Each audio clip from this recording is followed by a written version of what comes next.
दिल्ली विधानसभा चुनाव में नामांकन के बाद चुनाव प्रचार में तेजी आने लगी है। इस बार सभी 70 सीटों पर आम आदमी पार्टी, भाजपा गठबंधन और कांग्रेस के बीच त्रिकोणीय मुकाबला है। आम आदमी पार्टी कांग्रेस 70 सीटों पर चुनाव लड़ रही है, वहीं भाजपा ने 68 सीटों पर अपने उम्मीदवार उतारे हैं। बुरारी व अम्बेडकर नगर में उसके सहयोगी दल मैदान में है, जिसमें जदयू और रामविलास पासवान के लोजपा से एक एक कैंडिडेट मैदान में हैं।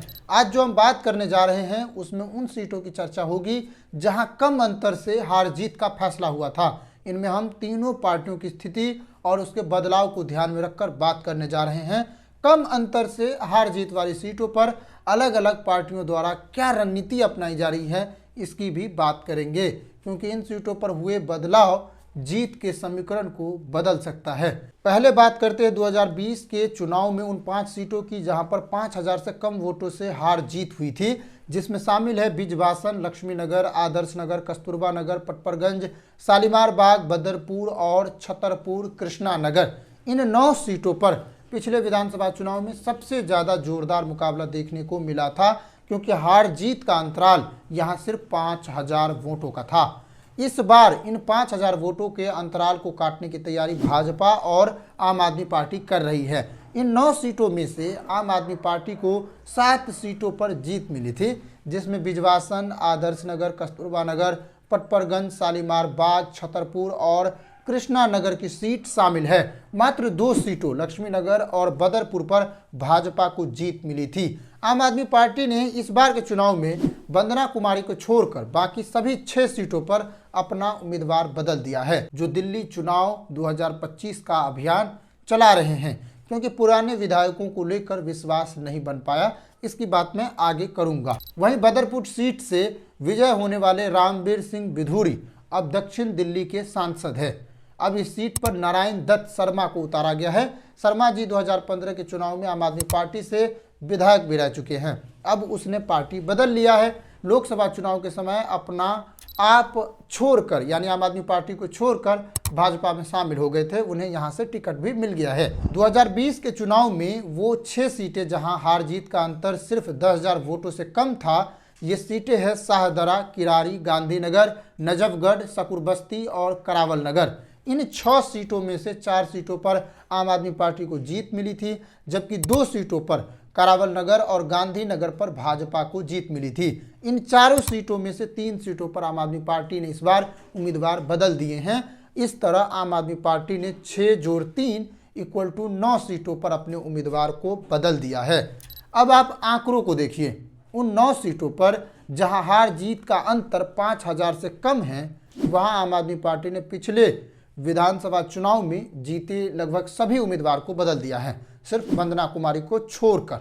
उन 6 सीटों पर जहां 10,000 से कम वोटों से हार जीत हुआ था, वहां भी आम आदमी पार्टी ने 4 सीटों में से 3 सीटों पर उम्मीदवार को बदल दिया है, जिसमें सत्येंद्र जैन का सीट नहीं बदला गया है। वहीं मनीष सिसोदिया की सीट को बदल दिया गया है। वहां से अवध ओझा को इस बार आम आदमी पार्टी ने खड़ा किया है। कुल 15 सीटें जहां इस बार चुनाव के परिणाम कुछ भी हो सकते हैं, वहां जीत पाने के लिए इस रणनीति को अपनाया जा रहा है कि उम्मीदवार बदल दिया गया है। यहां आम आदमी पार्टी को डर तो है कि उन सीटों पर कहीं हार नहीं जाए, तभी तो इस तरह का तबादला दिखाई पड़ता है। दरअसल लगातार सत्ता में बने रहने से एक बात जो सामने आ रही है कि जनता में पुराने चेहरे को लेकर नाराजगी है, जिसका असर पार्टी के कार्यकर्ताओं पर भी है। यही कारण है कि यहां से सीट को बदला गया है। दूसरी तरफ भाजपा की ओर से इन सीटों को जीतने के लिए कड़ी मेहनत की जा रही है, पकड़ बनाने की कोशिश की जा रही है, क्योंकि इन सीटों पर पहले भी अच्छा समर्थन मिल चुका है। इससे यह बात साफ होती है कि इन 15 सीटों पर मुकाबला धीरे धीरे और गहरा होगा। अगर थोड़े से भी बदलाव सामने आए तो आंकड़े बदल सकते हैं। हालांकि नए उम्मीदवार का दांव आम आदमी पार्टी के लिए कितना काम करेगा, ये जनता तय कर देगी। लेकिन इन सीटों को जीतना आम आदमी पार्टी के लिए इस बार आसान नहीं होगा, क्योंकि सरकार को लेकर निश्चित ही नाराजगी बढ़ी है। दूसरी तरफ इन सीटों पर भाजपा की ओर से हिंदुत्व को ज़्यादा उछाला जा रहा है, क्योंकि भाजपा को लग रहा है कि इससे फायदा होगा। दोनों पार्टियों के लिए इन सीटों को जीतना आसान नहीं है। टकराव निश्चित है और बराबरी भी दिख सकती है। अब ये माना जा रहा है कि इन सीटों को जीतने में अगर भाजपा कामयाब रही तभी वो सत्ता के सिंह द्वार तक पहुंच पाएगी, क्योंकि इन्हीं इलाकों में भाजपा की पकड़ ज़्यादा मजबूत है दूसरे इलाकों की तुलना में। जबकि आम आदमी पार्टी के लिए इन सीटों को जीतना इसलिए ज़रूरी है ताकि भाजपा को सत्ता से दूर कर सके, अपनी जीत को सुनिश्चित कर सके। अब आपको क्या लगता है कि इन सीटों का मुकाबला क्या होगा? इन सीटों का मुकाबला ये होगा कि आम आदमी पार्टी ज़्यादा मुश्किल में आएगी, क्योंकि कांग्रेस सभी 70 सीटों से चुनाव लड़ रही है और इन 15 सीटों से भी चुनाव लड़ रही है। 2020 के चुनाव में कांग्रेस इन सीटों पर अपना चुनाव प्रचार और कैंडिडेट सही से उतारे थे या नहीं, इसकी चर्चा मैं अभी नहीं कर रहा हूँ, लेकिन इस बार चलती ज़्यादा है, इस बार पकड़ ज़्यादा है।